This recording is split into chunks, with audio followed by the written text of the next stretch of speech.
Well, when you look at it, it looks very similar, but it's what's inside, or what's outside that is different. For example, here's your traditional milk bottle. Very nice, plastic, can be recycled once, and then it will probably end up in landfill. And here is the alternative. At first glance, it looks very similar, but watch this. You dip your fingers in here when you're finished, and you basically rip it open. There you go.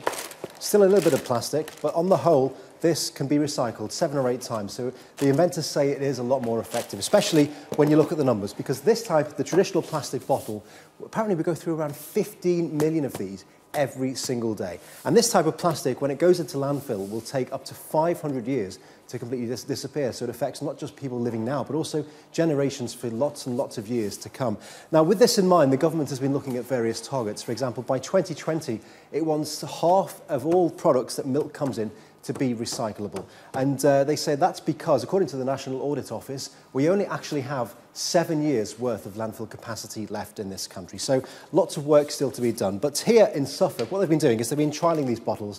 They've been filling them up. They've been selling them locally, not just through small shops, but through 3 of the large supermarket chains. They say it has been a popular experiment, and they're hoping to roll it out nationally from this Friday. And yesterday, I caught up with the man whose invention this all is, who told me why he came up with the idea.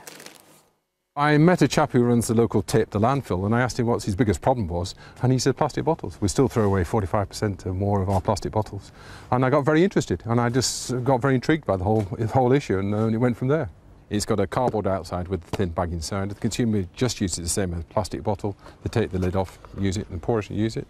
When they finish with it, it's very simple to recycle. All you have to do is split the box open like that, put the 2 parts halves apart, pull out the liner, put the liner in the bin or in the recycling, they take film, and you throw the cardboard back in the cardboard recycling. So there's the inventor, and we've also got Paul Davidson from the Waste Resource Action Programme. Paul, presumably you guys are behind something like this, but when you look at it, it looks great, but it's still got plastic inside. It's not completely environmentally friendly. Well, I think for many people it represents a step in the right direction. For those who may not have access to plastic bottle recycling, milk is a really important product. Many of us eat it and drink it every day, so we get through a lot of bottles. So in terms of trying to do the right thing, we all want to do the right thing. I mean, firstly, try not to waste the milk, but secondly, wherever possible, let's try and recycle those containers. Now, the plastic bottles, we are recycling already over 70% of those, and all the bottles in the UK currently have 10% recycled content, and that's soon going to go to 15%, so we're doing really well, but of course we'd like to get that other 30%. I think this represents a way forward, particularly, say, for those people who can't get to plastic recycling that easily.